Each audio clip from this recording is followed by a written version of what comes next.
Well, thank you, Kathy. And this session's good. This session is, well, pretty full on, straight into the how do we actually go through the mechanics of this assessment technique. We have talked a lot about the philosophy of the SAFE system, and some people getting a refresh or just calibrating their thinking on that, making sure we're all in the same same mode of thinking. We then really started to get together the building blocks of a safe system assessment in terms of categorization into exposure, likelihood, severity, thinking about, what is effective, what's not effective, and how do we think about treatments within the movement and place framework, and the like. So we sort of pieced together all these nice bits and pieces. It's about now saying, well, okay, if I'm given an actual design, and how do I go through this process of documenting my thinking around safe system? And so that's what I'm going to go through today. So I'll share my screen. Hopefully this will arrive there, Kathy. Good. And we are recording as always, so you can come back and review. So this one, I am going to sort of just step by step take you through that assessment methodology, and do, though, continue to put your questions in the chat. This is what you are going to need to do at the end of this session. So your module 2 assignments are being marked at the moment, and you'll get some feedback on those either later this afternoon or on Monday or over the weekend sometime. That'll help you just to make sure you had your thinking right. But what I'm about to go through is really the critical stuff that you're going to need to do a safe system assessment. And you're going to do a mock safe system assessment. I say mock, I mean, you'll use the correct process, but we've just streamlined it a bit because we don't want you to spend too long for a training exercise. We just want to ensure that you've got your head around this process and you could apply it in many varied environments. So by the end of this session, we're going to point you at different safe system assessment guidelines, so you know where you can get further guidance, or you can re-clarify some things. We're going to spend a lot of time on the safe system assessment matrix, because that's kind of the meat of a safe system assessment. We are going to then just look at what are the elements of a safe system assessment report. We're going to talk about treatments, because in a safe system assessment, we do, sorry, I went backwards there. We do suggest things to the project team that they could incorporate into their project that would give it better alignment with safe system principles. And we categorize our ideas into primary or supporting. So those of you who have done the road safety audit course with me, you'll have had some practice in this primary and supporting categorization. It's going to be very much, I suppose, part of that safe system audit methodology that New Zealand is just embarking on, thinking about treatments and which ones are really the big, meaty, getting us closer to that safe system alignment, which are good road safety practice, but not giving us that step change. Okay, so we've done the safe system, and I don't need to do it again. We had a great chat about it. We looked at the safe system diagram that New Zealand uses, and we went through and thought about these principles and unpacked that and started to think about how we actually apply these in our work. We then spent a good bit of time on that exposure, likelihood, and severity. And as I said last module, I think people are really good at likelihood. They're pretty good at severity. We're still getting our head around exposure. But as I said last time, this will really become clear, I think, shortly when I show you the matrix. We talked about human tolerance to physical force. We dived into it using these curves, and we started thinking about crashes that could happen on the road network. We started thinking about then biomechanics of injury and forces, and started to use that as a bit of a design, design parameter, human tolerance to physical force in the crash type that we are, creating or letting happen.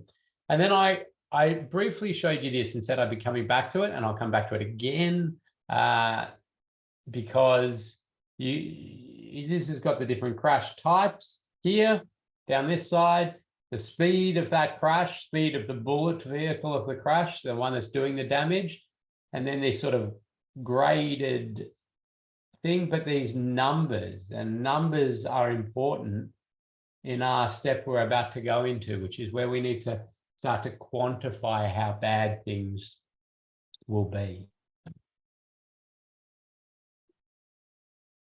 And there was a bit more guidance on this, different crash types, different angles, different, we talked about delta V, different change in velocities, and I've put them at the start of this module's slide set, which of course you can get out of the learning management system.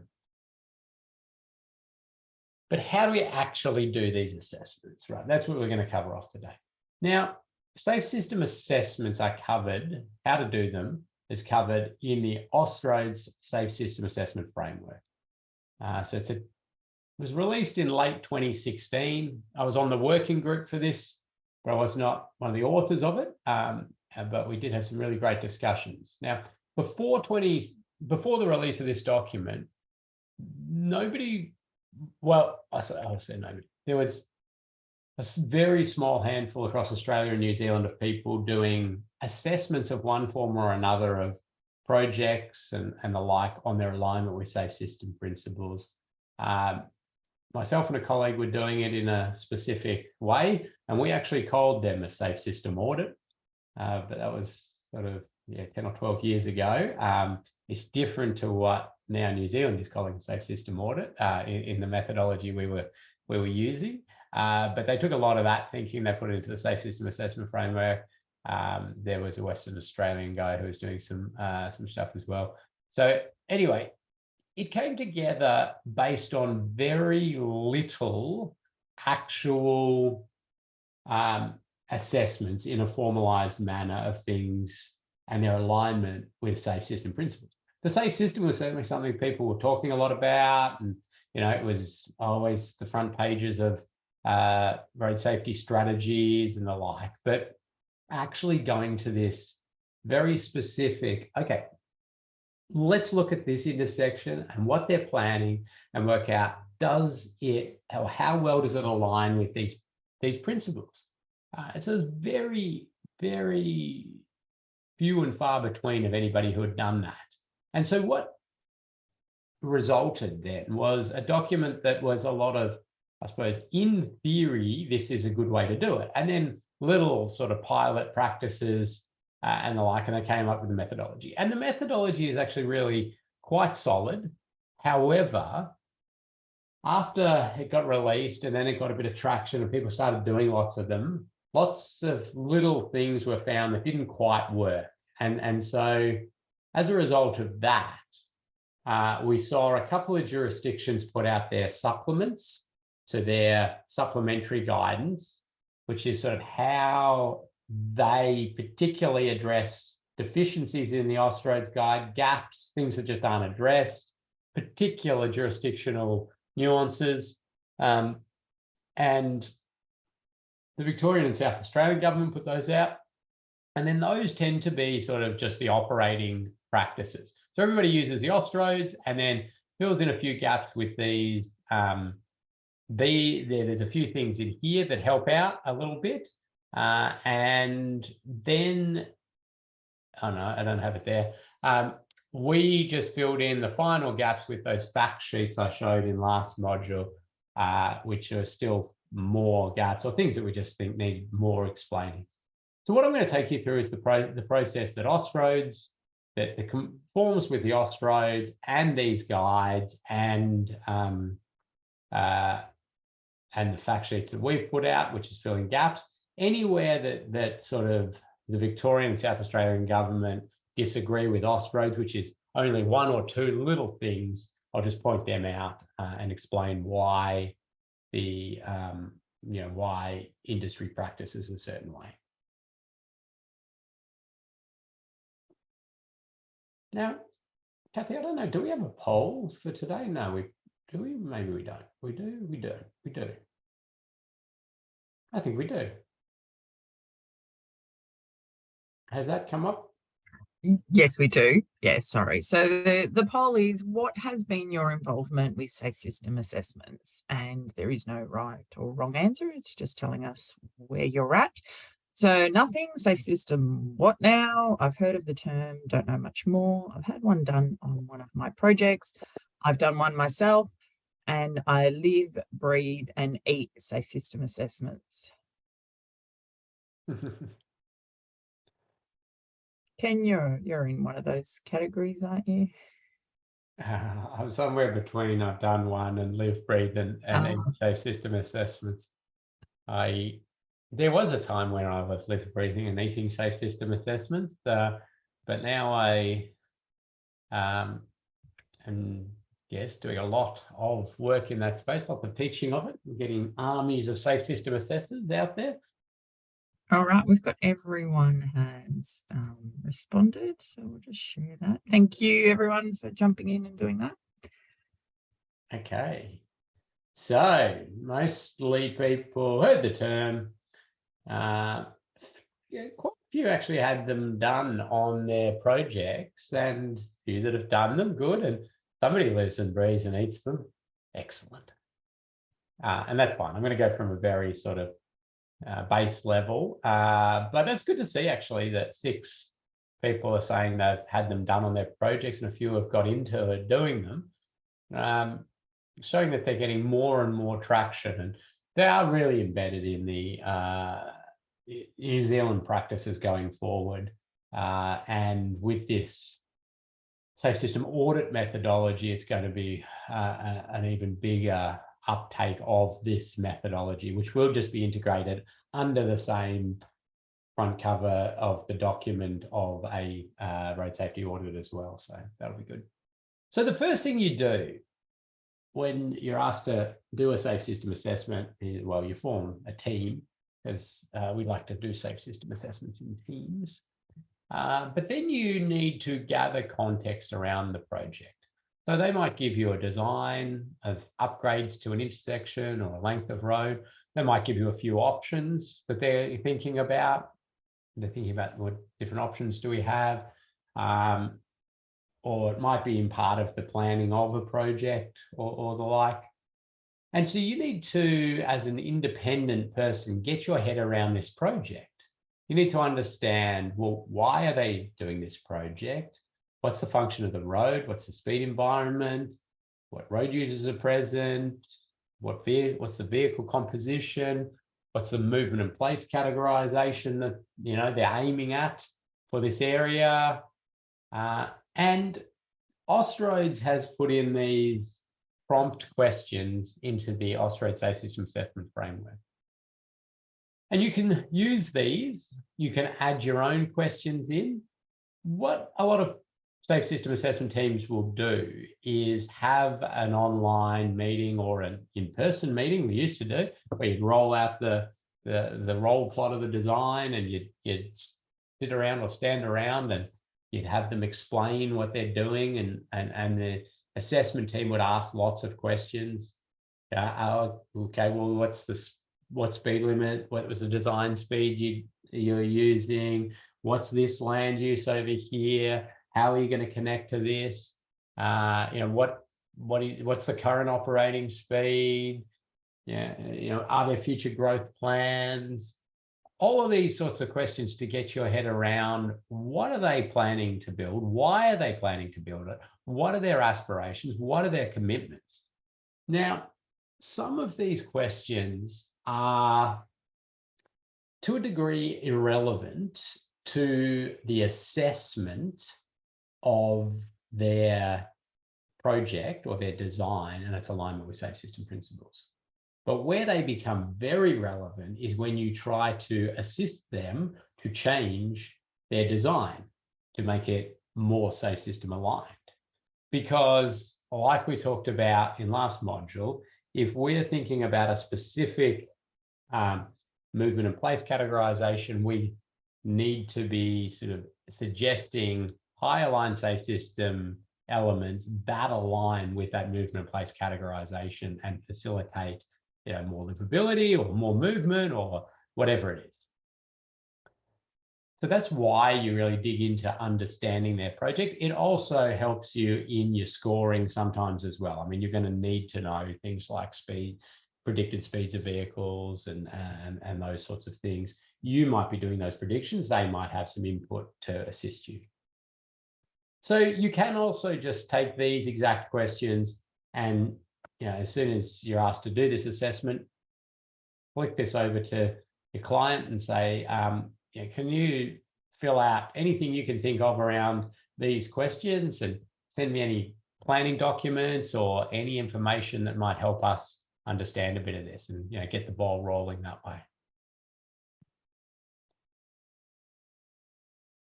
Okay, so what I'm going to do now is jump right to the output. So I'm now down at the output of a safe system assessment, or one of the key pages of the output, and something people will look for. And I've sort of done a bit of a simplified one here just for demonstration purposes. But what we see here is a graph that shows us safe system alignment. Well, it shows us crash risk. And lower is better. So the smaller the bar here, the better. We call this safe system alignment score. We're aiming at a 0. A 0 is perfect alignment with safe system principles. So what we see there is the red bars, they are the existing conditions. So you've got an intersection, for example, and it's currently a give-way controlled, so a passively controlled intersection. The red here is the assessment of what is currently there, how well it aligns with safe system principles. And you can see that is done for different crash types: run-off road, head-on, intersection, pedestrians, cyclists, and motorcyclists. And then this other category, which captures things that haven't been accounted for in those other crash types. So that's our existing conditions. And you always do the existing conditions as your base. That sets you a baseline score. The only exception to that existing conditions is sometimes in a greenfield scenario, you won't do it because you have no existing conditions to work from. Often though, in a greenfield scenario, you do have a baseline to work. Often it's the existing way that somebody would get from A to B, and you're creating a new way to get from A to B. And so you would do the existing versus the new way, if that makes sense.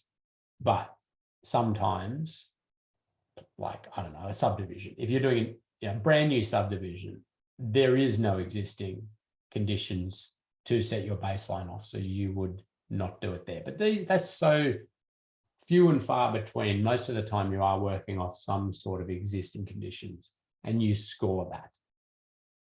Then you take the design that you're given. So they might give you a concept, they might give you some preliminary designs or the like, or they, it may be very conceptual, and often safe system assessments are done at quite a conceptual level, like not a lot of meat on the bone in terms of detail, but it can still add a lot of value.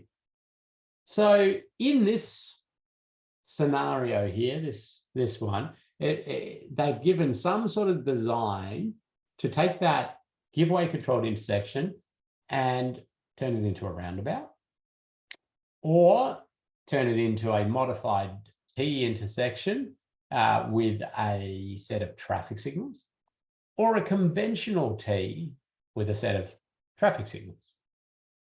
So you can see there then that the orange represents of the roundabout scenarios. The blue represents the modified T scenarios, and the grey represents that conventional T scenarios. And we can see immediately where things where risk pops out in different crash types, where things are improving, where things are staying the same, where things are going worse under these different scenarios. So what I'm going to do now is show you how to get to building this graph. So we use a thing called the Safe System Assessment Matrix, and it is just a table, really. I mean, it's you can see there, it's got 3 rows, and those rows are exposure, likelihood, and severity. So you can see why I've been banging on about those throughout this course, because we need to be able to categorize things into those in order to put some scores to each of these cells of the matrix, each of these boxes. The top are those crash types that I talked about: run-off road, head-on, intersection, other, pedestrian, cyclist, motorcyclists. Now, I am going to spend a little bit of time now talking about each of these crash types, but for anybody that has sort of done crash investigation or crash reduction studies, or those looking at crash data, you're probably quite well placed to understand this from a crash coding and crash categorization that we use. I'm scratching my head as to whether New Zealand uses DCAs or RUM codes. I think it's DCA coding, or it might be called something else. It's lots of jurisdictions use different terms for that, and I lose track often. But the idea being that we can sort of categorize types of crashes and give them codes. So in a safe system assessment matrix, run-off road crashes here refers to a vehicle, so a car or a truck, running off the road and not getting back on the road and continuing their journey. So that's, they actually have to either hit something or roll over. Okay, so that can be left, run-off road to the left, run-off road to the right. Head-on involves a passenger vehicle again, or a truck, crashing with another passenger vehicle or truck, where those vehicles are, continuing on that road. Okay, if they're making a turn maneuver, that jumps into intersection, but they're on that continuation of that road. Intersection is any vehicle to vehicle, cars and trucks, where they crash at either turning or on 2 roads that are not the same road. So an intersection, okay? Now, you might think I'm being pedantic here and saying things, but it can get a little bit tricky if you have 2 vehicles that crash in an intersection environment and they were both going in the straight direction. Well, this is in your mind. You're predicting all these crashes, I should say, that you're not looking at crash data and trying to figure this out. You're predicting this. Or, a vehicle runs off the road within an intersection environment. You're predicting that's something that could happen. Well, that's a run-off road, even though it happened within an intersection. I'll jump over to pedestrians now. Pedestrians are any crashes where the pedestrian is the one that's injured, which, if a pedestrian's involved, is almost certainly going to be the case. Cyclists, any crash where the cyclist is the one that's injured. And again, almost always, if the cyclist is involved, it's going to be the case. Occasionally, very, very occasionally, cyclist that strikes pedestrian, and pedestrian is the one that's injured. motorcyclists, and again, almost all the time, motorcyclists are involved in a crash. It is the motorcyclist that's the one that gets injured. Again, very, very rarely we see motorcyclists versus pedestrian motorcyclists, cyclists. So if a pedestrian is crossing the road at an intersection and a vehicle strikes them, we think about that in this column, pedestrians, even though it happened at the intersection. If a vehicle runs off the road, in our mind, we're predicting, okay, they could come around this curve, run off the road, got a bus stop there, people could be waiting, okay, and they hit pedestrians. It's pedestrian. Even though the vehicle ran off the road, it's the pedestrian one. Now, if we also think, oh, and the vehicle occupants could be very injured by hitting the bus shelter, or they're rolling or going beyond this, okay, now we're into runoff road. The vehicle, crashes with a cyclist at an intersection, cyclist, and so on. So the first thing we do then is say, what is our exposure to this crash type? So we say, okay, let's start with runoff road. We've got some road, and let's say it has 4,000 vehicles a day, AADT 4,000 vehicles a day. Okay, so we can put 4,000 in here, great. But we don't use the number 4,000, AADT. We go to the Austroads Safe System Assessment Framework that has a scoring reference sheet. Okay, so let's jump to that now. And I've reproduced it here, but you can go straight to Austroads if you want to have a look at it. So you can see here it's got scores, a 0, a 1, a 2, a 3, a 4. So let's start with a 4 here. What would give us a score of 4 for exposure? Bearing in mind, in our hypothetical here, we've got 4,000 vehicles a day. Volume of vehicles that might be involved in a particular crash type are very high.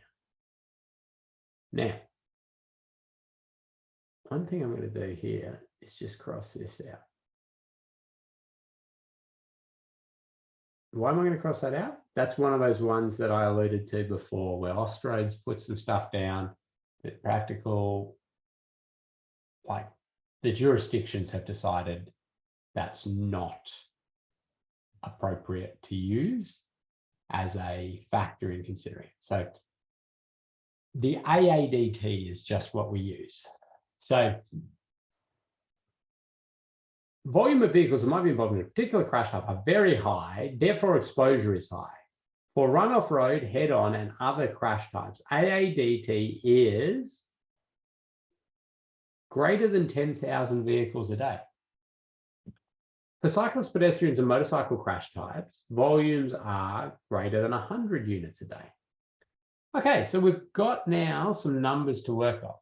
And as long as we have traffic volumes, and we have cyclist counts, pedestrian counts, motorcycle counts, we're able to very easily just say, right, does it fit into this category? And then give it that score.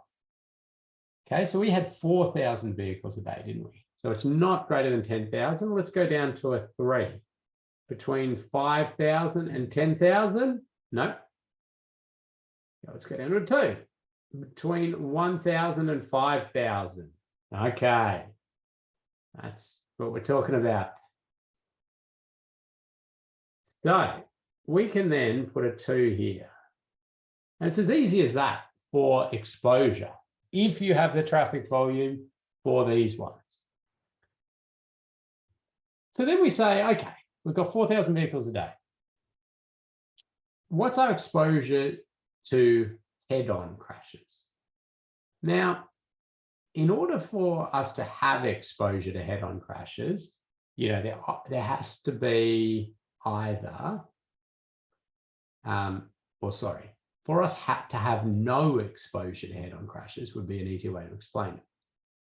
If there's no exposure to head-on crashes, it must mean that there is some physical barrier system, like concrete barrier or something, between opposing traffic. If there's another barrier system, like a more semi-flexible or flexible barrier system, flexible W-beam or a wire rope system or the like, you may or may not decide to say that there's no exposure to head-on crashes. If you're looking at that, so if I was looking at a test level 3 barrier system and I looked and I went, oh, and there's 19% heavy vehicles on this route, I know they'll probably breach that barrier system, and there's a few gaps. I'm not quite confident enough to say no, there is absolutely no exposure to head-on crashes.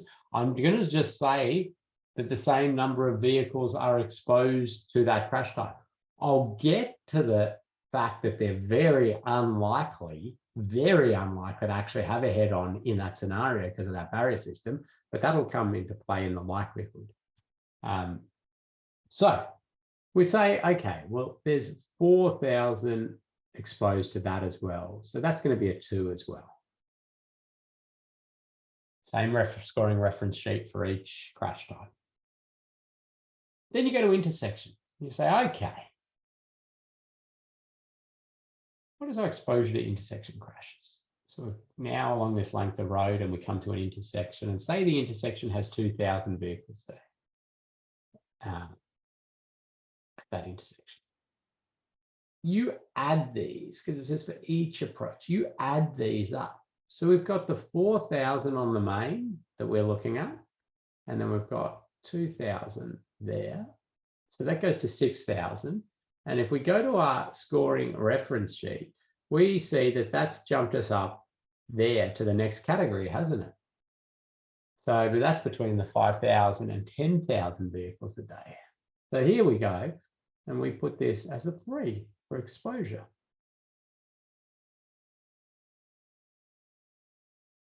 Then we go over we can go over to pedestrians, and we say, how many pedestrians are present? How many pedestrians are crossing the road here? How many pedestrians are walking along here? What's our pedestrian? And let's hypothetically say here we're in a very sort of rural environment and there's very, very few pedestrians. There's an occasional pedestrian who, you know, might be walking a dog or something out there, or maybe a vehicle's broken down and they're walking or something, but very, very few. So we say, well, okay, we're definitely not in that greater than 100 or 50 to 100. Probably, and we're not in that one. So we're down here, and the sort of choices become, do we say, well, we're sort of in that less than 10, or do we actually say no pedestrians at all? There are no pedestrians present. Now, I'm kind of not comfortable saying that because of that occasional, you know, pedestrian that does use this area. You know, few and far between, but I'm still gonna recognize it. So I'm gonna take the 1 there. I'm gonna say it's less than 10. 1 there.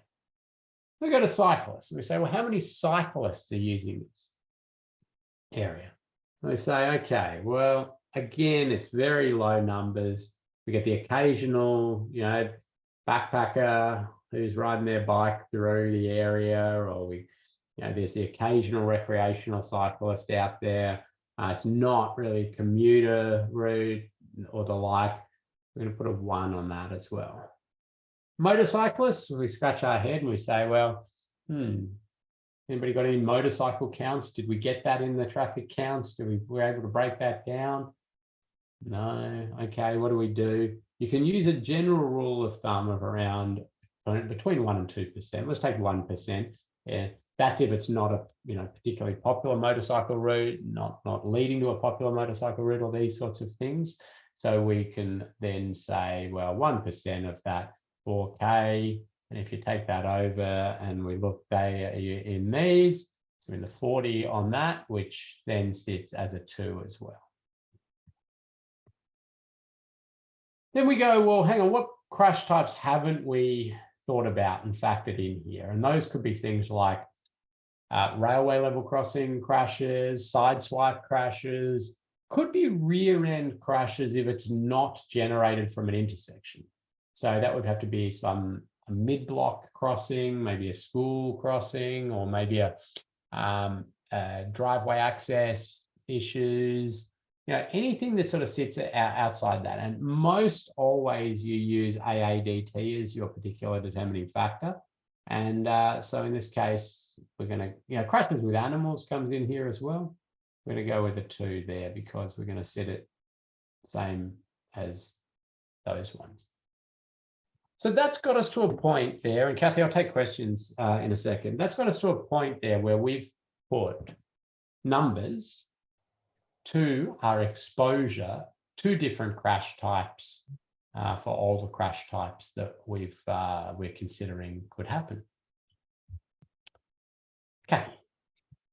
Thank you, Ken. Okay, great. So on pedestrians, if AADT is measured at 24 hours a day, 365 days a year, if you have a small school, you may have 100 units a day, but that's only between 8 and 3, 5 days a week, 8 months of the year.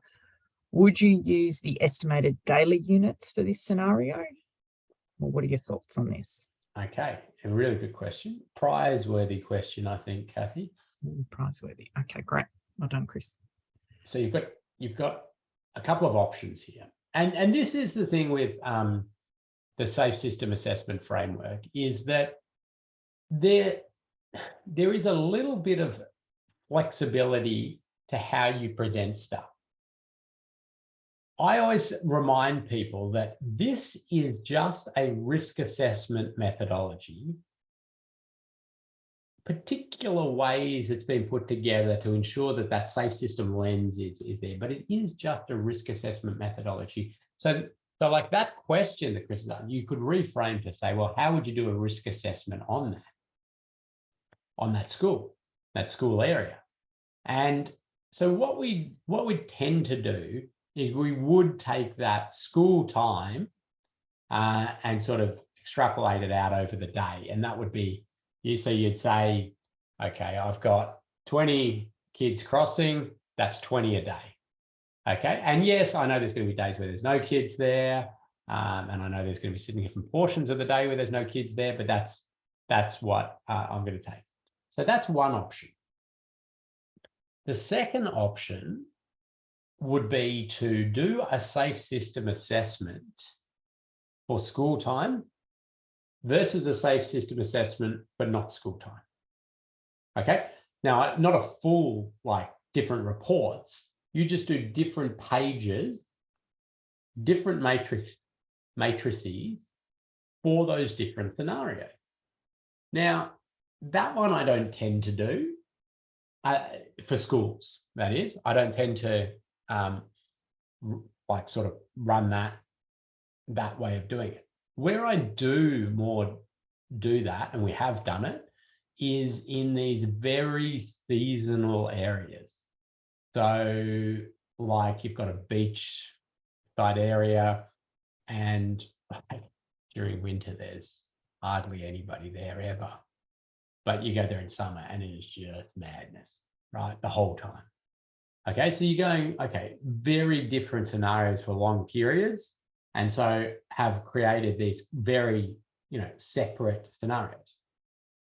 I kind of always want you to think a little bit about the end game here. The end game is us recommending things to make this area safer, make their design safer, make the things safer. So if you think it's going to add more clarity around your thinking to separate it out, you can go down that track. If you think it's going to add more or it's going to be more valuable to just do it as one. I think schools and school areas are sort of known enough and well enough thought about that we can just do it incorporated into this. These seasonal areas and that whole sort of seasonal change philosophy and phenomenon and how we might design and redesign areas during seasons is probably not as well thought through. Thank you. Anything? Clarification question. Are pedestrian numbers the maximum for an approach leg or sum of all pedestrians crossing the legs?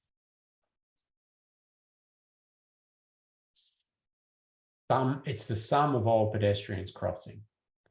Great. So again, there is slight flexibility in how you do this. You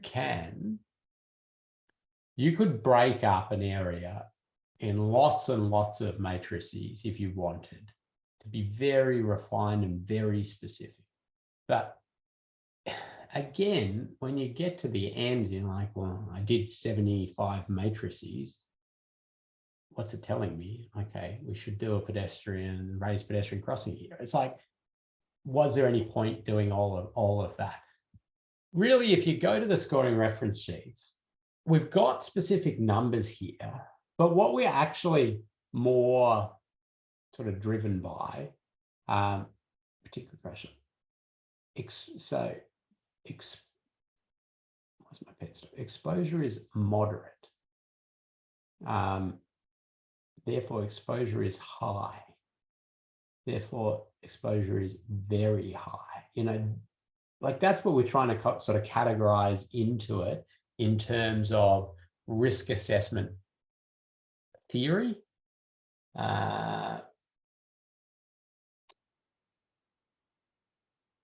Particularly low.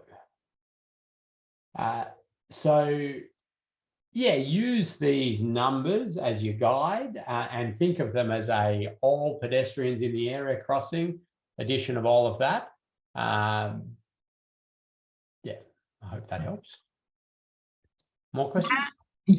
Sorry? More questions? More questions. Absolutely. They're great questions. Keep them coming through. Shows people are really thinking this through. How come it adds up? Wouldn't the 2K from one road attribute to the 4K after the intersection?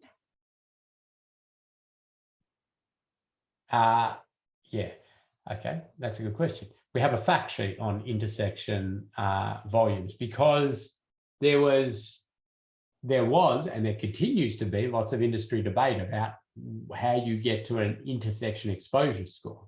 And we've got there is everything. And in fact, I used to use a different methodology, which was to take the highest volume of the two roads and use it. But so your options are to do that, to take the highest. Your next option is take the lowest. And some people will argue, well, you can't have a crash unless you've got a vehicle exiting, and you can't have a vehicle exiting unless you've got that volume, right? So, oh yeah, there's the scoring fact sheet. Thanks, Kathy. I don't think we've put all of these different ways you could consider it. We put some of them there. The next way you could do would be to add them, which is what the bulk of people decided was appropriate. There's some very smart theorists who say that you should multiply the two, which I don't think is right. But I can't quite get my head around like, just to me in a logical sense, it's not right. But they had some very long formulas to try to justify that, but logically it didn't stack up. So we produced that fact sheet just to try to sort of clarify that. But for now, everybody adds them. We're hoping Austroads is going to do a version 2 of the Safe System Assessment Framework and actually, you know, push somebody to do some lengthy study around this or gather all of that information. But for now, we add them. But it's a very fair question, and it has been asked and debated a fair bit and continues to be debated. And there are people out there who still disagree with it. So that's okay. Give a prize to that person as well, Kathy. Oh, all right, good one. Okay, tell us about how would you assess the exposure when you have predicted an increase in traffic due to improved access or amenity? Yeah. Another So, good question. yeah, give a price there as well. Latent. So the idea of sort of latent demand, or if you build it, they'll come, or we're changing this whole environment. It's going to be very different. So the way you practically do this in a safe system assessment, we as an industry have very sophisticated traffic models, which sort of tell growth and this and that, right? We just seem to be not so refined with pedestrian prediction models, cyclist prediction models, or motorcycle prediction models. I mean, maybe we do have, that's just not used and integrated as part of a project. So what I tend to do is I don't feel it's appropriate for me to make these predictions as a safe system assessment. I haven't done the modeling. I haven't done any of this. So what I do is simply ask the project team for either their modeling under pedestrian forecast modeling, cyclist forecast modeling, and the like, or their opinion on that, and their predictions, or I just use it as is, saying, okay, well, there's currently this much, and in the future, I'm going to say there's that much, for lack of any other reasoning that's sound to put a particular growth factor on it. Now,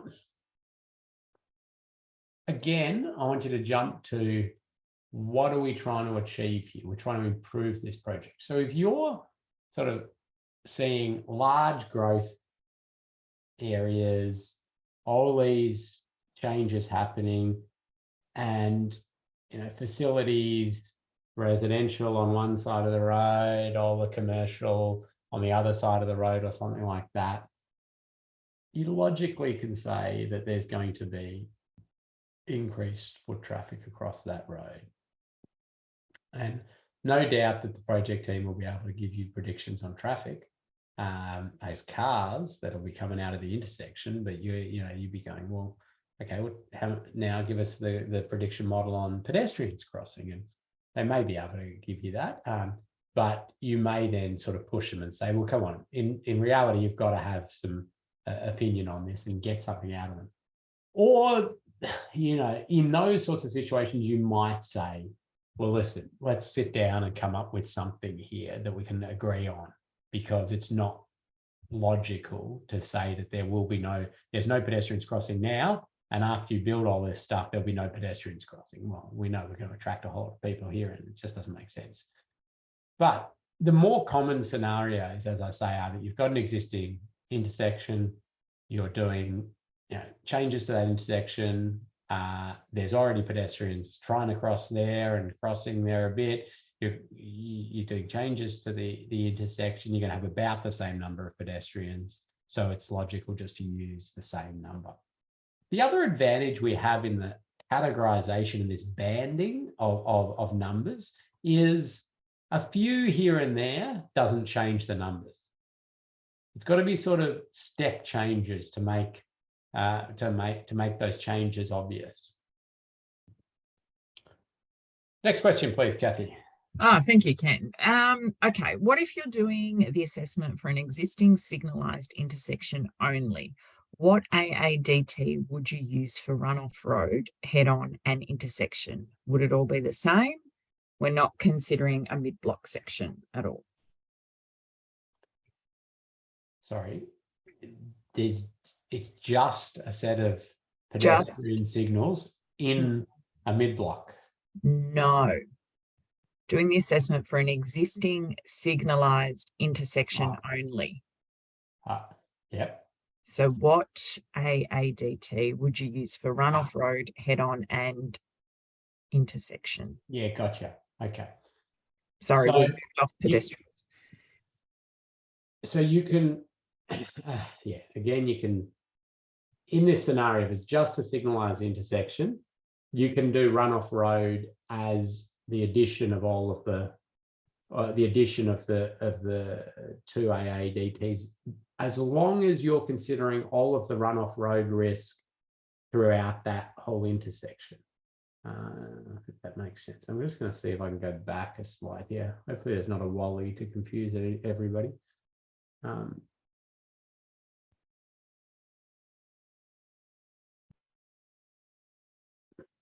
Intersection. Okay, signalized, not signalized, doesn't matter. If you, so the common thing is that you've got a main road and you're assessing the main road, and it sort of hits this, goes through an intersection, and you then think about the intersection, right? But you're not thinking down these legs, right? And thinking about runoff road down there. But if you're just thinking about the intersection itself, you'd kind of draw an envelope like that as your sort of scope of thinking. And you think of runoff road down all those legs, and you'd add up the different volumes. So that plus that plus that plus that. So, well, the AADT on this road and the AADT on the intersecting road. So that would be the runoff road, the head-on, and the intersection would all be the same, which would be the addition of the two. But as I say, that's well, most of the time you have a major road that is being thought about, and it just happens to intersect with something more minor. But anyway, I hope that makes sense. And then you're really just saying, well, you know, that's the scope of work, and you don't think about the runoff road that's down there, because you go, well, how far do I stop down there? How far do I stop down here, and where do I go? And then, well, there's another intersection down here. Do I have to include that in? And then you've done the whole of Christchurch, and then you go, well, why have I stopped at Christchurch? And I'm heading down State Highway 1. And anyway. And then we'll close there. Thank you, Ken. All right, that's all the questions at the moment. Thank you for covering off those, and thank you for getting involved and asking the questions. Now, how are we tracking? Do you want to move on to likelihood and severity before we have a break? Let's do likelihood, and then we can have a break, because I think people want a coffee. Do you want a coffee? Yeah, people being there. Okay, let's go to likelihood. So we've done exposure, we've got numbers there. It's fairly clean cut, right? It's not that subjective. I mean, we do get a little bit subjective in pedestrians often and cyclists, because unfortunately we don't have counts usually. I mean, that might say a lot about our industry, isn't it? That we have 30 years worth of data on number of vehicles and the like, but we don't have any data on pedestrians a lot of the time. You know, people say that you count what you care about.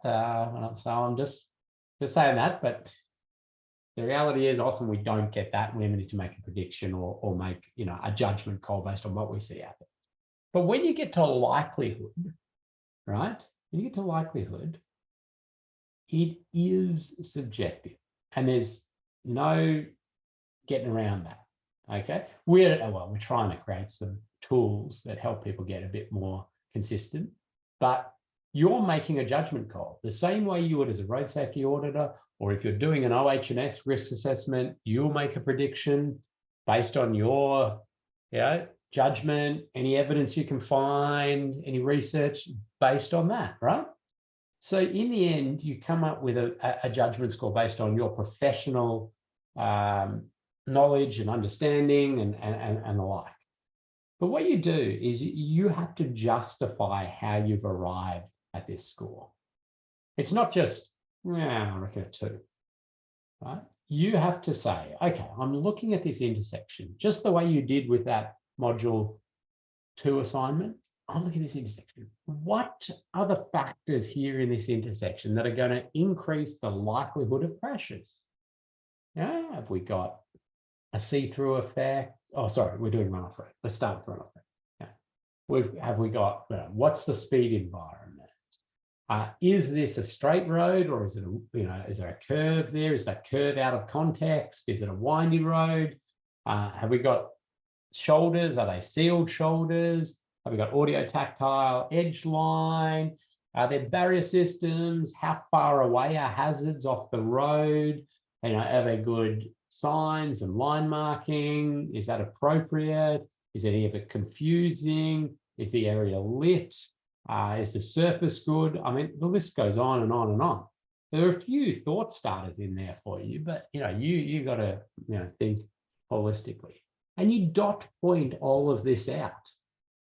Okay, you say, yep, okay, speed 70 kilometers an hour, geometry straight. Okay, there's no sealed shoulders, there's no barriers. But there's the hazards are set well back from the road. It's good line marking, good surface. It's got RRPMs. It doesn't have audio tactile. You're dot pointing all of that out. And you sort of go to the scoring reference sheet there and you go into crash likelihood. Let's see what a 4 is for crash likelihood. Remember, 4 is the worst. The likelihood of individual road user error leading to a crash is high, given the infrastructure in place. E.g., high approach speeds to a sharp curve, priority movement control, filtering right a turn across several opposing lanes, high speed. Okay, these are what I sort of think of as significant things in the road environment that are going to exacerbate the chance of crash. Okay, so filtering over multiple lanes of traffic, great example, where we leave that choice of turn completely to the individual to make a good judgment call across multiple lanes of traffic speeding towards them. Okay, we know that a proportion of our community are going to get that wrong. If we have really out of context curve and adverse crossfall not well delineated, we know that there's going to be run-off road incidents. So that's sort of your 4 scenario. Let's go to a 3. It is likely that a given crash type will occur. Gee, Australia hasn't given us much guidance here, have they? Okay, let's go to 2. It is unlikely. Oh, gee, we've taken a big jump too there, haven't we? Likely to unlikely. Okay, let's go to a 1. Let's go to a 1. Highly unlikely. Okay. Let's have a look what a 0 says. There is only minimal chance that a given crash type will occur for an individual road user, given the infrastructure in place. Only extreme driver behavior or substantial vehicle failure could lead to a crash. So a 0 is, you almost would never use it in crash likelihood because we are thinking about human mistakes, human making normal mistakes, right? And that's going to happen. It's going to happen. We need to factor that in. That's a safe system principle.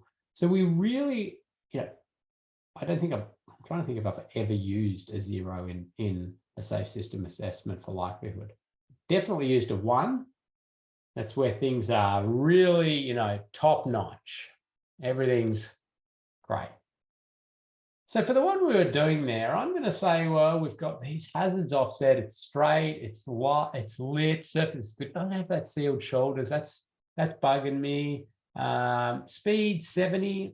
Okay, so but there might be people going faster than that. Okay, I'm going to arrive at a 2 on this.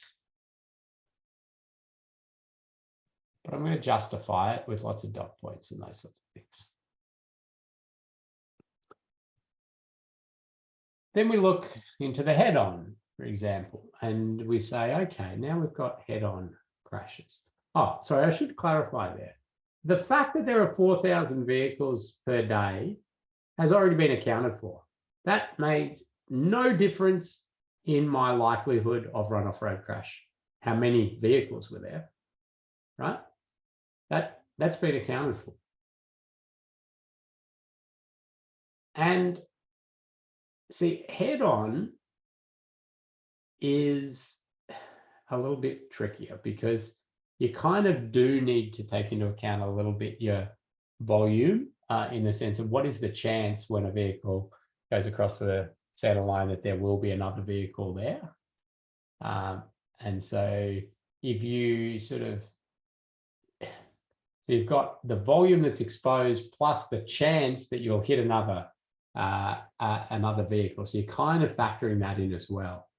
You also need to factor in all the geometric features and whether there's separation or not. What is the separation? As in, like, if you've got a median strip, that is certainly not enough to say you don't have exposure, because people can easily get across median strips and the like. But that's going to lessen the likelihood. So work out. You look at your area, you look at these, you say, well, which do we think it's in? Is it likely, highly unlikely? Is it where are we at? 4,000 vehicles a day. So maybe we've got this one, got a center line. It doesn't have any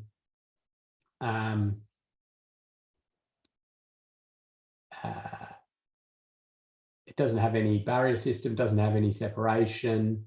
4,000, you're umming and ahhing between these two. Do I go unlikely? Do I go likely? A lot of people sometimes get stuck right where we're stuck. Is it unlikely or is it likely? And this is where people often go, well, not often, some people go to a 2.5. Now, Austroads doesn't mention 2.5 at all, or doesn't mention using a decimal place at all. Victorian and South Australian supplements say, we would like to see you stick to whole numbers. If you really must, you can go to a 0.5. No more precision than that, because this is not a precision assessment tool. This is a broad brush assessment tool. And when, we don't, you cannot be as precise as like 2.43 for this. Right? That's just ridiculous. So people may go to a 0.5. For this one, just for our hypothetical one, I'm going to give it a 2 as well. And then you look at the intersection, you say, well, what's the control? So if we got giveaway, or have we got traffic signals or a roundabout? Have we got good sight distance? What's the speed of approach? Are things visible? How many conflict points have we got? Is it confusing? Is there advanced warning? And you make your decision on that. Maybe you say 3, it's a giveaway, it's got 2,000 vehicles a day, it's hard to see. Well, so the 2,000 vehicles a day has been accounted for there, right? So I shouldn't have said that from that perspective. The reason you may again think about it here is only because of the amount of, I suppose, pressure a driver will get sitting and waiting to come out, and has cars queue behind it, and they're waiting to get out. So that's the only reason sort of volume would factor into it. The chance of a crash due to sheer volume and numbers that are going in the area has been accounted for. The way that volume increases a specific likelihood hasn't really been accounted for. But anyway, so you've done that.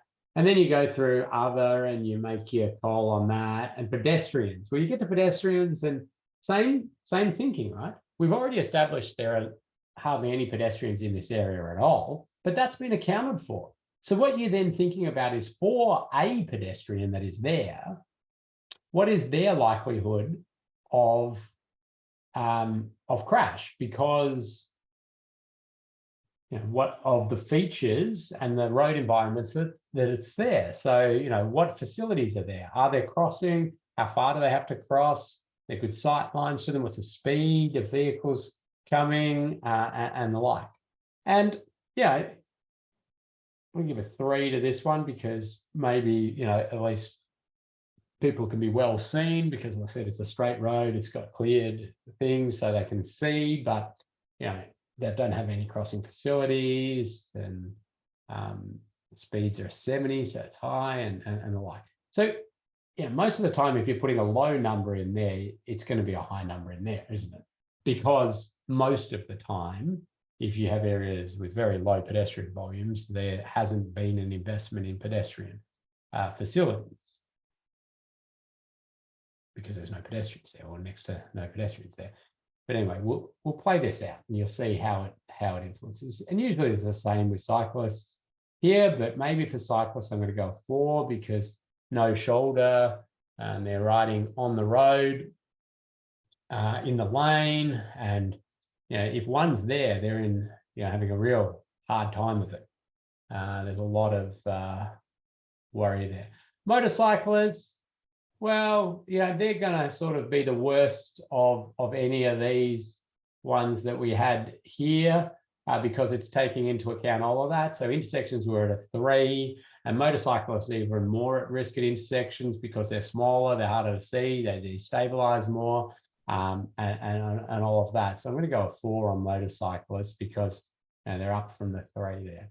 So you can see how.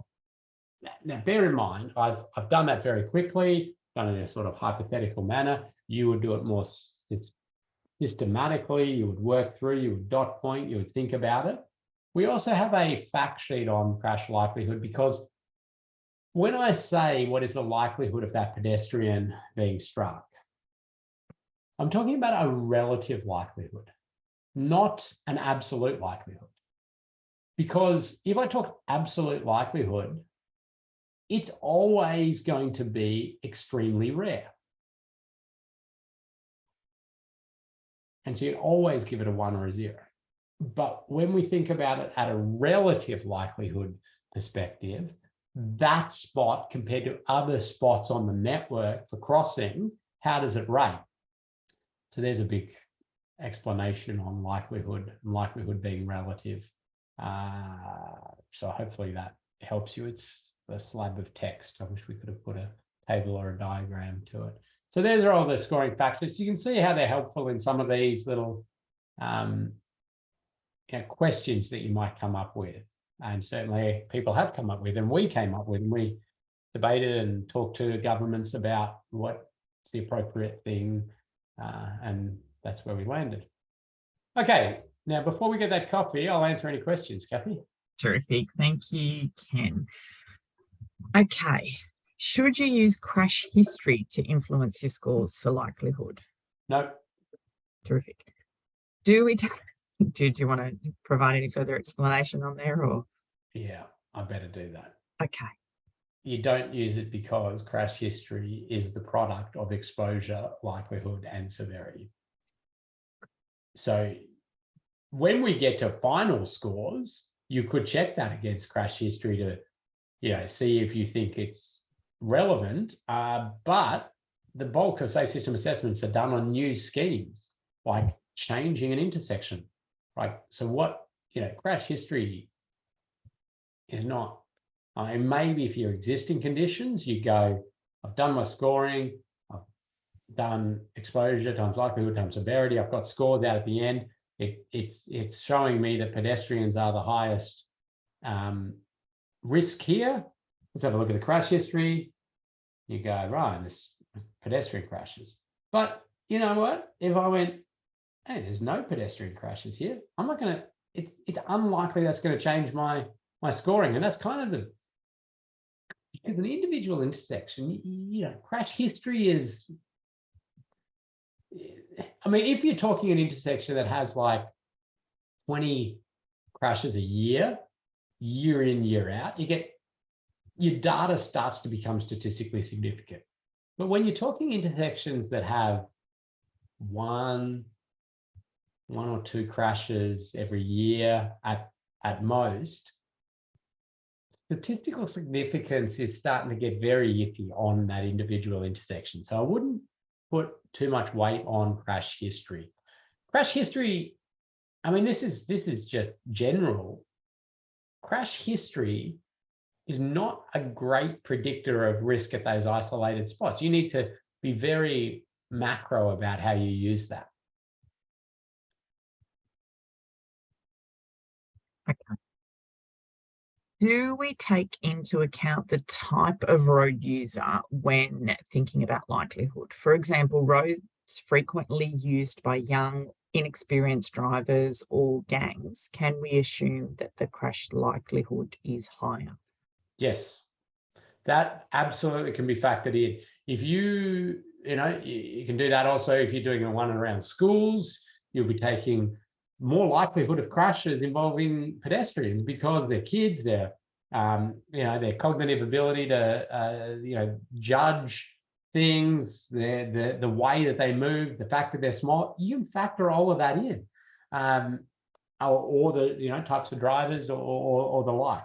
Now, roads are a little bit harder because when it's around a school like drivers are a bit harder because they're it's so hard to peg down that there's significant changes in the types of drivers. But yeah, in theory you can. Yep. Okay, great. If you had funding to improve, say, 3 intersections, would you use historic crash data to point you in the direction for which intersections to complete a safe system assessment on? Probably not. I mean, it might be one of many factors that I'd use. Well, it would depend. I'd have a look at the crash history. But if it was like 2 crashes, 3 crashes, no. Like I would use a handful of metrics that I know are far more significant to predicting future crashes than crash history is. I mean, the classic example is, in Australia, there's this thing called the Federal Black Spot Program.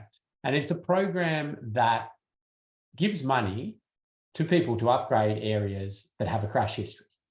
Okay. And they've got to come up with what are they going to do at their sites. That, when I started my career, you had to have 12 crashes over a 3-year period, and these were like serious injury and fatality crashes over a 3-year period, to qualify to get that funding to do something, right? Now, when you've got 12 crashes in a 3-year period, and you can get maybe 10 years worth of data, you have like some really clear understanding of crash risk, right? This then, over time, and to its credit, this program brought it down. So there were still intersections that had that type of crashes. Nobody knew what to do with, right? So they were just sort of, nobody was applying under those because they couldn't think of, like, it was just, these are massive signalized intersections, and they just like, oh, I don't know what to do. So put that aside. But what had happened was it went down. It went down to a point where it was 2 crashes at a location qualified you for funding. And then they did this evaluation of the Federal Black Spot Program after a number of years in this 2 crashes. And they just discovered that the regression to the mean was outweighing everything. Like, the best thing you could do is nothing. Just sit back. Your 2 crashes will go down. Like, there's no clear pattern at this. There's no, So that's, I suppose, the example of where you don't want to be chasing the lightning strikes on your network. Okay? You want to systemically look at your network. And we know the variables of volume of traffic, speed, volume of pedestrian, cyclists, motor, and other road users, the land use, the geometrics. I think those combined are a really meaty way to know where risk is on the network. And there's different methodologies you can use for this. IRR is a fairly low data required way of doing that, which is the infrastructure risk rating, which was it's a New Zealand sort of thing that was developed. So you can use that. You can use sophisticated ones like IRAP or Kiwi Wrap or these sorts of things. But I probably went on a bit too long on that question, didn't I? All good, Ken. All right, so we should have a break. Short break, 3-minute break, and then I'm going to go a bit quicker. Okay. Oh, okay. Yeah, it doesn't look like I'm sharing screen, no? No. Yes. Good. Okay. Now, I'll move it a little bit quicker here because I need to give Kathy lots of time to explain your assignment. Okay, so we've done likelihood. We've done exposure. We've got numbers to it. We've got some information in there around likelihood, how we got to that. Then we do the same for severity and we say, okay, now somebody is running off the road, okay? We've taken, already accounted for the number of people on that road, the chance that somebody's going to leave the road. Now they are leaving the road and crashing. How bad is that going to be? How bad is it going to be? And what factors are there that are going to influence that? Well, the factors are fairly, I suppose, limited. The speed, the roadside features. So are they going to hit poles, or are they going to hit culverts? Or are they going to roll over in open space? Are they going to hit a barrier system? Is that barrier system going to be flexible, or is it going to be rigid? What you could think a little bit about, what are the safety features in the vehicles, although we are back to that, thinking about there's lots of variability in that, so you can't get too much information in that. Some safe system assessments in a bit more depth, we've been, getting an indication of the sort of average age of the fleet in these areas and those sorts of things. It's a bit more specific and labor intensive and the like. But you go through that thinking, and then you go to your scoring reference sheet and you say, okay, let's go back to a 4. What's a 4 for severity? Should a crash occur, it is highly likely that it will result in a fatality or serious injury to any road user involved. Kinetic energies are high enough to cause an FSI, that's fatal serious injury, or ASI as you'd call it, a FSI crash, and it is unlikely that the forces will be dissipated before reaching the road user. Okay, so the kinetic energy could be high in the initial crash, right? But if there's a barrier system there and they're able to waft that off over time, it's not going to reach the road user, if that makes sense. Or if it's a big crash cushion and they crash into that, it's dissipated before reaching the road user. But so that's a 4. It's unlikely that it's going to be dissipated. It's going to be highly likely that it's going to result in death or serious injury. A 3 is likely. Kinetic energies are moderate. A 2 is unlikely. Moderate, and the majority of the time are effectively dissipated. And a 1 is unlikely, fairly low. And a 0, should a crash occur, there is only minimal chance that it will result in a fatality or serious injury in a road user. This might mean that kinetic energies transferred during the crash are low enough not to cause a fatal or serious injury, or that excessive energies are redirected, dissipated before transfer to the road user. Users may refer to safe system critical impact speeds for different crash types. Wow, that's what we spent a good bit of time talking about while considering angles and roadside hazards and the like. But we've done some hard work for you here to try to make your life easier in this assessment and more consistent, and provided you this.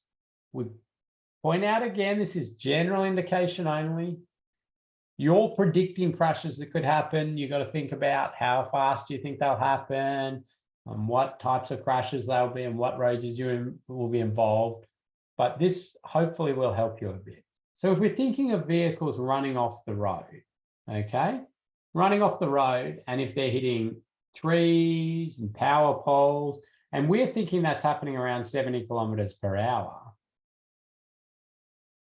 We find ourselves somewhere here, sort of in the end of the threes, possibly into the fours. And so you might make a judgment based on a few different bits and pieces. Do you think enough speed will be washed off in this area before they actually strike the hazard, or do you think that's going to happen? But not going to happen. And you're umming and ahhing about these different crash scenarios. And you're sort of delving in between here. And because of this big weird area, maybe you might decide to go to a 3 on that. So you go back and you dot point a few of those thoughts and you put a 3 in there. Then you go to head on and you say, okay, now we've got a head on 70 kilometers an hour. You might be taking into account, like, how many heavy vehicles have we got? Because if we have a head on and it happens to be a heavy vehicle they hit, the severity might be worse. And so what's the chance of that? So that I'm going to factor that into our severity. And then you're sort of thinking, okay, well, I'm going to take head on car to car. This is down here. That's squarely, in the 3, or is it? Am I comfortable with it as a 3? Do I want to up it because maybe more heavy vehicles? Or do I want to make it go down because I think people will wash off speed or the like? No, I'm comfortable with a 3 on that. And so you end up there with a 3. And then you go to the intersection, you think about angles of crashes. Is this a right angle crash? Is it, what are the speeds they're going to be crashing at, or you're predicting they're crashing at, and the like? So, you might go 4 on that because you're thinking right angle crashes at intersections. So we're going side impact, car to car. Oh, at 70, it's sort of up there, but I'm feeling like that one is a 4 because, there's nothing that could really lessen that. I'm going to go 4 there. And then other, well, if you're thinking about side swipe crashes, maybe it was the dominant one here. You might put a 1 because you think that can happen, at high speeds. And pedestrians, 70 kilometers an hour. We don't need much thinking around that. 4, 4, and 4 for our vulnerable road users because speed's high, crash is happening, and that's what it is. So now we've put numbers there, and I can't stress enough that I do this very quickly, in the teaching of this. You're going to spend more time on it. You're going to dot point things out. But once you've got to this point, you then multiply down. So you multiply down. So you do here your 2 by your 2 by your 3 to give us 12.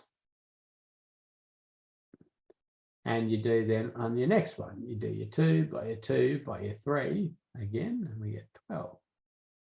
And then we do 3 by 3 by 4, what's that, 36? And we do our other, we do 2 by 2, 4. And then we've got 12 and 16 and 32. Okay, so you can see there that our scores are now starting to tell us where our risk lies at this. And we know that this intersection is problematic. It's very unaligned with safe system principles. We know motorcyclists are up there as well. So what you can do is, if you want, you can add up, well, you should do, and you will do in your safe system. You add up the scores on the bottom and you get a final score out of 448. Each of these is out of 64. And you get a final score out of 448. I really made a mess of that slide, didn't I, Kathy? Okay. So that's how we arrive at numbers. Now, you might have remembered there that we have those options of a 0. And if you put a 0 in any cell, well, what's going to happen when you multiply anything by 0? Well, that column is going to go to 0 as soon as you put a 0 anywhere. And that makes sense, because if you say 0, there are no intersections. This is a mid-block section. There's a school crossing there, but there's no intersections. You don't care what the likelihood or the severity of intersection crashes is. There are no intersections.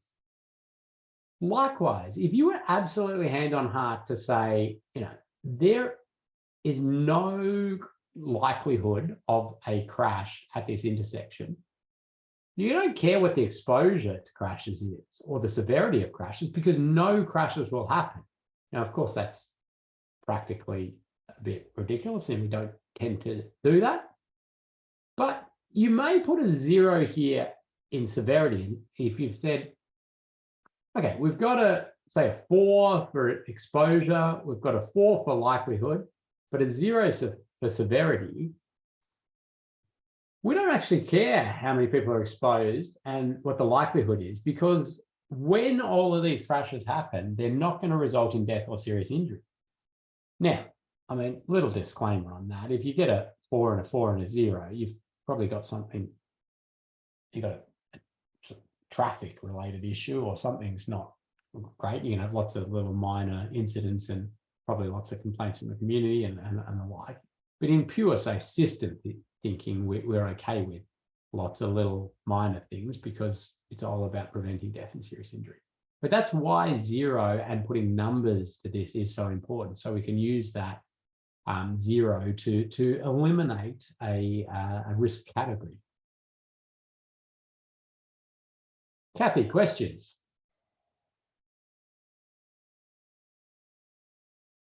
We are good at the moment. Okay. So if you do have severity questions or any questions, now's the time to ask. Yeah. So here's, again, a simplified, whittled down version of a safe system assessment matrix to try to show you how it will look. And you'll be doing something similar to this. You might put a little bit more detail in, but exposure doesn't have too many words, because it's just saying, well, the traffic volume is this, and so there's the score. But when you get to likelihood, you can see that there's factors that increase the likelihood, ... factors that decrease the likelihood, ... and then some sort of score. And they went with the 2.5 on this one.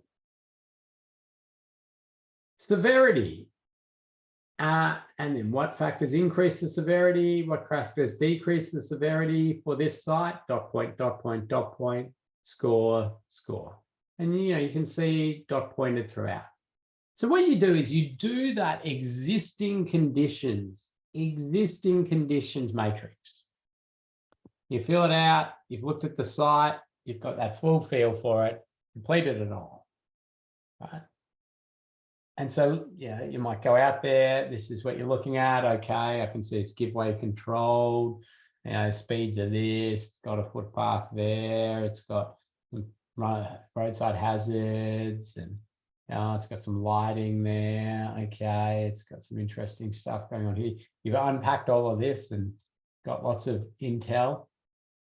You've assessed the existing conditions, but then you look at their designs and you go, okay, so they've got a roundabout design for that location.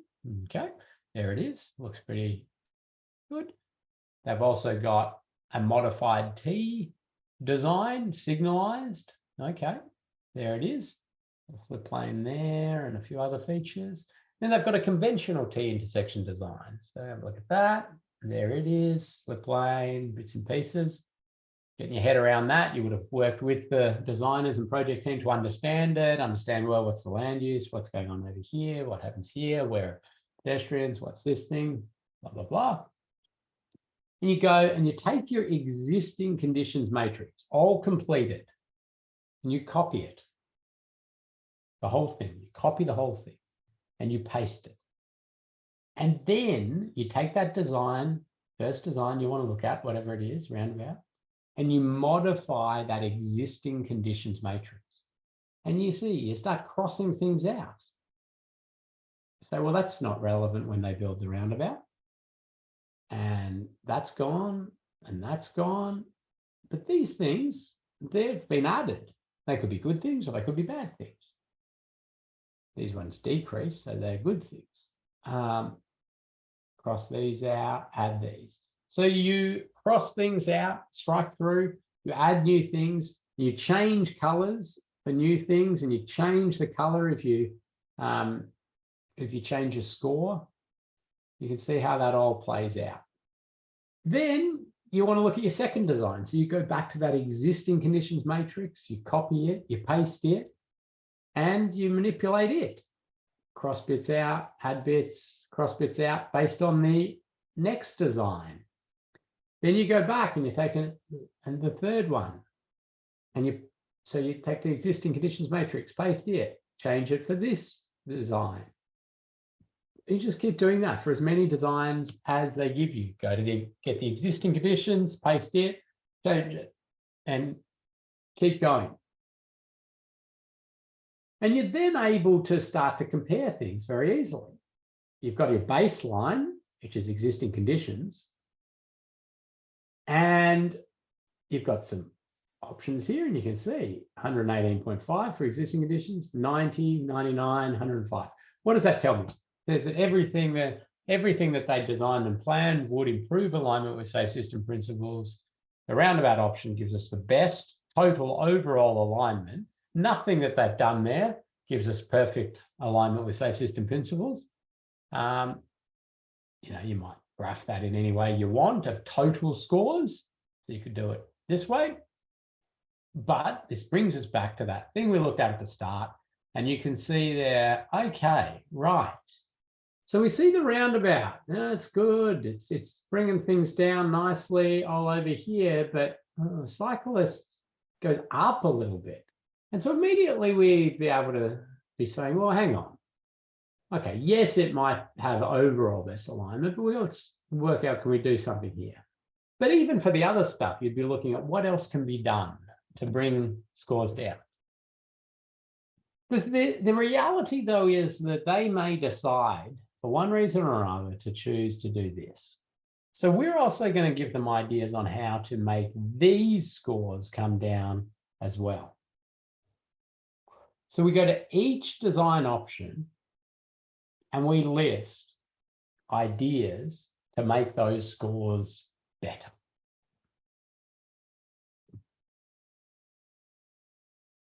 And each idea we come up with, we categorize into either a primary treatment or a supporting treatment.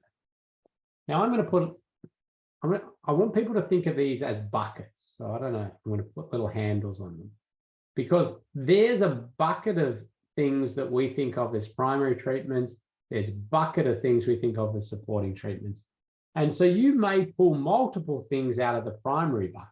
So don't think about it as like, this is my number one. Think about it as, okay, those have come from the primary safe system treatment bucket. And Kathy will show you in the safe system assessment framework, OSRACE document, they actually list a whole lot of things that sit in that primary category and the supporting category. And that helps people often because can be a bit confusing. But the definition is road planning, design and management considerations that virtually eliminate potential for fatal or serious injury occurring in association with foreseeable crash types. So yeah, thinking about the crash type, thinking about what we can do about it. The supporting ones are road planning and design management considerations that improve the overall level of safety, but are not expected to virtually eliminate. So they, often signs, lines, these sorts of things, lighting, they improve things, but they're not going to get us to elimination of death and serious injury, because we're still going to have mistakes and speeds are high and all of those sorts of things. Little clause, which doesn't get used too often, but it can't change the ability for a primary treatment to be installed in the future or installed in the future. I put non-safe system in there as a help you define things. You wouldn't be recommending non-safe system treatments, obviously. Really, I mean, simplistically, primary treatments reduce speeds, operating speeds to within tolerable levels, or they manage the energy in crashes. I mean, it's really consequence is addressed in this one, or exposure, like you're literally closing the intersection or grade separating or something like that. You can't get to primary based just on likelihood reduction. Okay, or it'd have to be extreme likelihood reduction. Like so many levels of redundancy. Okay, the final thing, or it could be the first thing you do in a safe system assessment, or it could be during, or it could be later, up to you, is that you have to put qualitative answers to these questions. And the Austrades has put these questions down. Now you're just going to dot point your answers here. You're not going to put numbers to it. You're just going to put thoughts in. Sometimes you'll go, not applicable. There's nothing I can add here. But they are trying to get people thinking about these other elements of the safe system, not just pouring of concrete and the like. Road users. Are road users likely to be alert and compliant? And are there factors that might influence this? What are the expected compliance and enforcement levels? Drugs, alcohol, road use. I mean, you'd just be dot pointing thoughts and, oh, no, this area is renowned for that, or this. What's the likelihood of driver fatigue? Can enforcement activities be conducted safely? That's, example not that long ago where a safe system assessment was being done on a major new duplication job, and asking Highway Patrol, will you be able to conduct your enforcement activities? And I said, oh, it's going to be pretty hard with all that continuous barrier, and where would we pull over, and how do we get? And so then, enforcement bays were created, and areas for booze buses and number plate recognition vehicles. And it was almost like a tailored little thing. It didn't add stuff all to the project, but really beneficial for that holistic thinking. Are special road users present? Elderly, children, on-road activities, distraction by environmental factors. What's the level of alignment with the ideals of safer vehicles? I mean, that is a generic sort of odd question when you're thinking about a specific intersection, but you can scale this methodology up to whole townships or mine sites or remote communities or the like. And that's where you start to really analyze vehicle fleet features and the like. Are there factors that might attract a large number of unsafe vehicles? Percentage of heavy vehicles too high? Is it a recreational motorcycle area? Are there resources to detect non-roadworthy, unregistered vehicles? Can enforcement of these activities be conducted safely? Has vehicle breakdown been catered for? These are sparking thoughts, and they may generate you to alter your matrix, but it may generate ideas on treatments that could be incorporated into this project that are outside of, what we would just, I suppose, normally have done in the infrastructure project. Post-crash care. Are there issues that might influence safe and efficient post-crash care? Do emergency and medical services operate as efficiently and rapidly as possible? Maybe it takes hours to get somebody there and the helicopter can't land, and so they're building, you might come up with helicopter landing areas or the like, which was sort of done it up around the Coromandel with some of this sort of thinking. People get annoyed at that sometimes, but you go, well, we're thinking holistically about trauma reduction. It's relevant. Are the road users protected during these events? The drivers provided the correct information? Is there information via radio or VMS? Another one down here, which is often a little bit more about townships or mine sites or the like, it comes into play. Is there provision for e-safety, so cooperative IPS systems and the like? Yeah, it's coming out a few safe system assessments where there's been some good thinking, often in major new tunnels and these sort of things. Is it going to be connected? How's that connected? How's the deluge system work, and those sorts of things. But you just put thoughts and ideas down in these, and they may generate behavioural change initiatives. It might be that there's a school in the area and there'll be education with the school on how to use this new facility, or you know, what are some of the reasons for it. Who knows what you might come up with. And then you report all of this. You gather it all together, put it into a report. Now I've sort of listed what should be in a report, but we don't need to do that anymore, because there's governments have put out templates, and Waka Kotahi, the Safe System audit framework, has sort of the shell of what should be in a safe system assessment. It's all based off this, but also the Victorian and South Australian government templates, which we're going to give you the Victorian government template for your assignment. It all lines up with the same stuff. Industry's pretty aligned with practice now, and what should be in a report and what's documented. And so you'll see in your one, which Kathy's going to take you through right now, there's a whole lot of stuff highlighted yellow. That's what we need you to fill out. And we've given you the template, but we've crossed bits of it out, so because we don't want you to have to, you know, spend many days doing this. We want it to be fairly concise.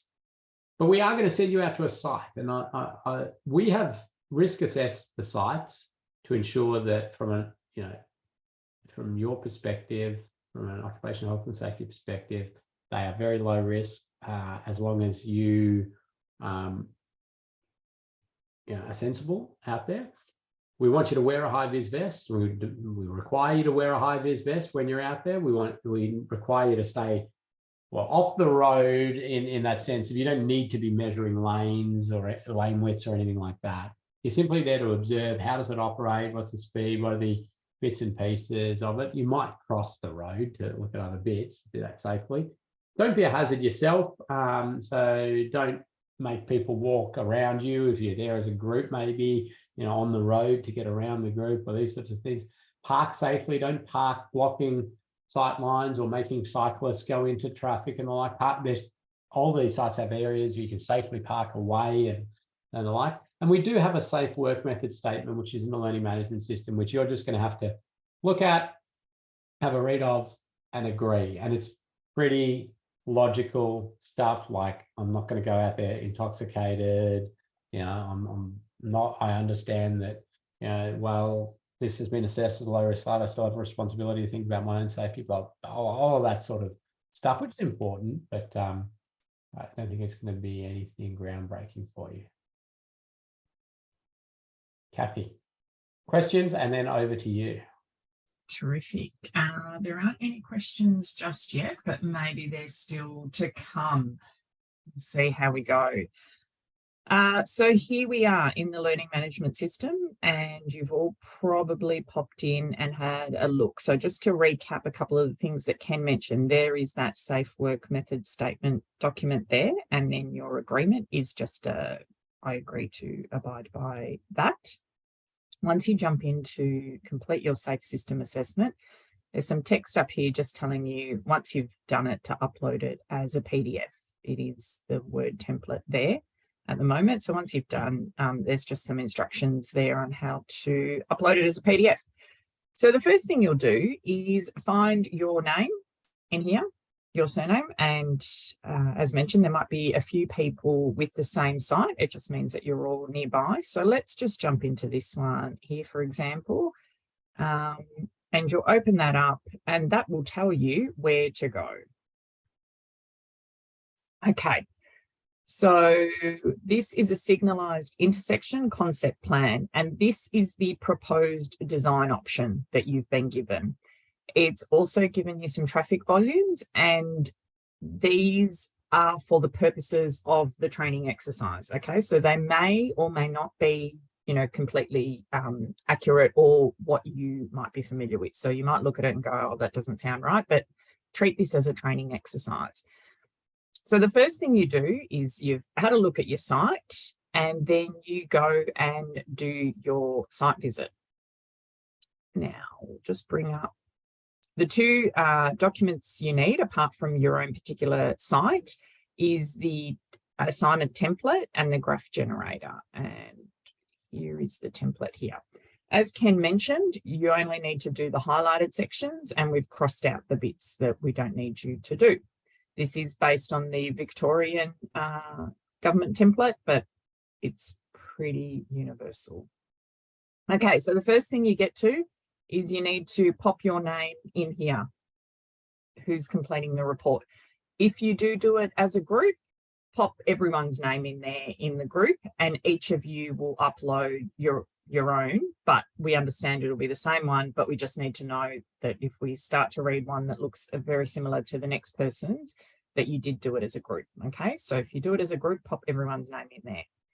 Now we're not doing that that prompt section, so that's all crossed out. Okay, so here is the first bit of action for you. So you need to tell us a little bit about what the proposed works are. So this is changing it to a signalised intersection, just a sentence or two. You've got to tell us what the speed limit is and include a snip of the design that you're assessing. So just straight out of the learning management system with the design. So we've got that in there. Now this section here, you'll actually fill in once you've completed your matrices. So you'll get your scores and you pop them in there. And same, you will complete this section once you've completed your matrices, and we've provided you with that Excel document in order to be able to quickly put together your graph. Okay, so here we are at the juicy parts. So in here, this is your first matrix, and you insert what option it is. So is it existing conditions or design option 1?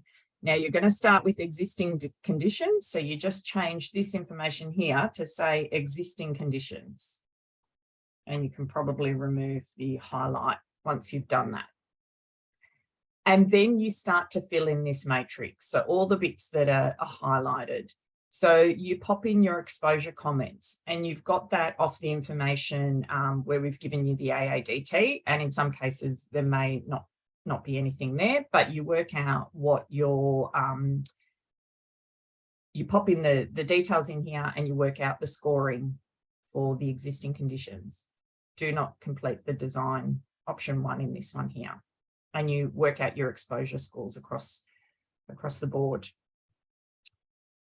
Then you look at what factors increase the likelihood here, and this is based on the existing conditions. So this is when you've gone out to do your site visit. What you're looking at here is what sort of things increase the likelihood of a crash, and what sort of things in place at the moment decrease the likelihood of a crash. And this is where you dot point those out.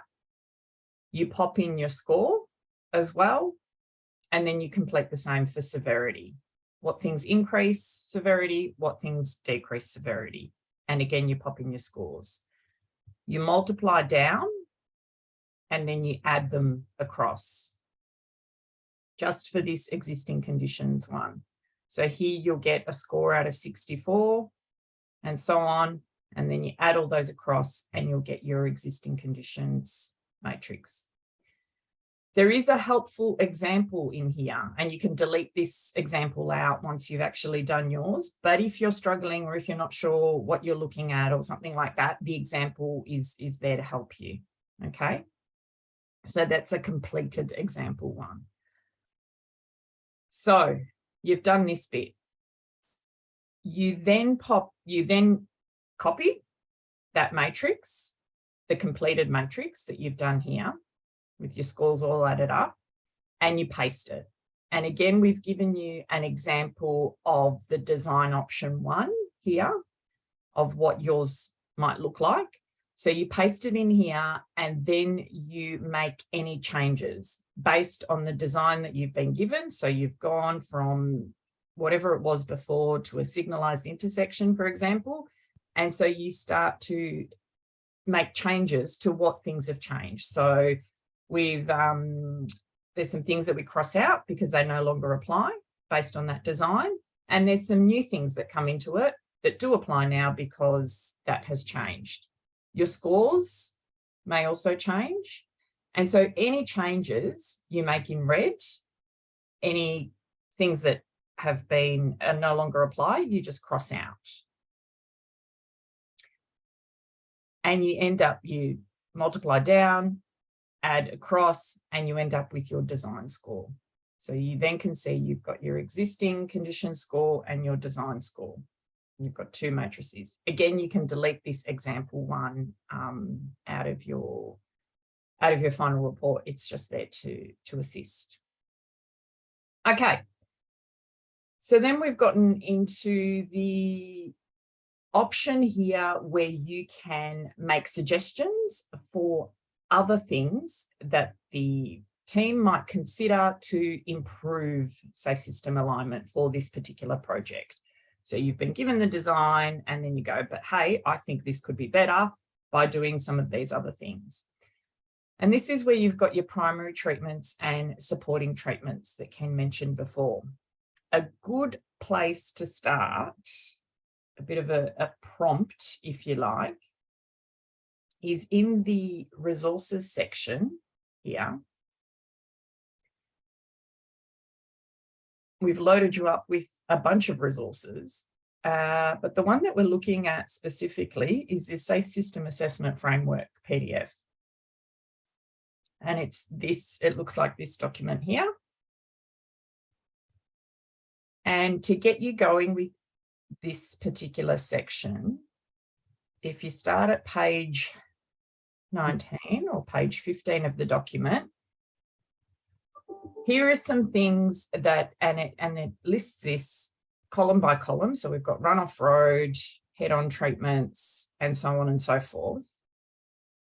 And these are what is this green section here is what is considered the primary safe system alignment treatments.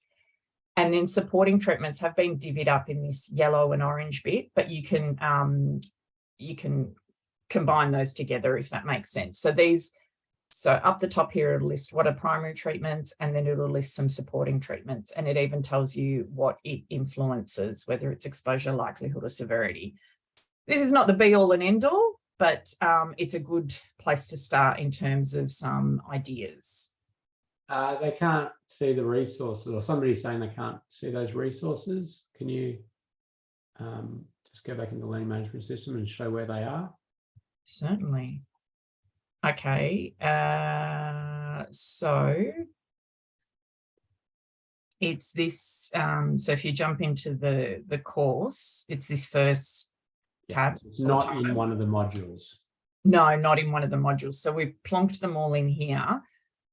Reference documents and resources in resources, funnily enough, is where, so there's a number of things in here. That safe system assessment framework is that first document there. Then you've got the, yep. Are we good? 1 minute, Kathy. Oh, wow. Okay, gee, time does go quick. All right, where was I? Thank you. So you've popped in your primary and your supporting treatments, just things that you want the team to consider, and then you pop in a photo of yourself. So you want to replace Ken with you at site with your high vis on and your moustached smile, if that's the way you roll.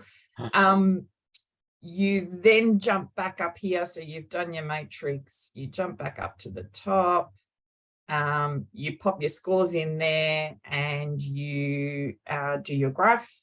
Your graph is, the Excel chart is there. So all you need to do is pop in your numbers, and like magic, the chart is created, and you can just copy that and pop it into your report. Any other questions? If anybody is struggling at all, please get in contact with us. We can have a one-on-one catch up. We don't want you really, getting worried about this. Just follow the process, or get in contact. We'll have a one-on-one catch up. We'll help you. We'll guide you. We'll answer your questions. But you've got how long? 2 weeks? 2 weeks, yeah. So it's, it's not due straight away. Come back next session, next Friday, when we meet again with questions. If you've started to get into it and you've come up with some questions, and please treat it as a learning exercise. The idea is that you're learning how to do a safe system assessment. And so, you get a number of attempts. You can set up a one-on-one with us, anything you like, basically. Did we cover off all the questions? No, we got to go. Got it. Yeah. And Thanks, everyone. Yeah, okay, bye.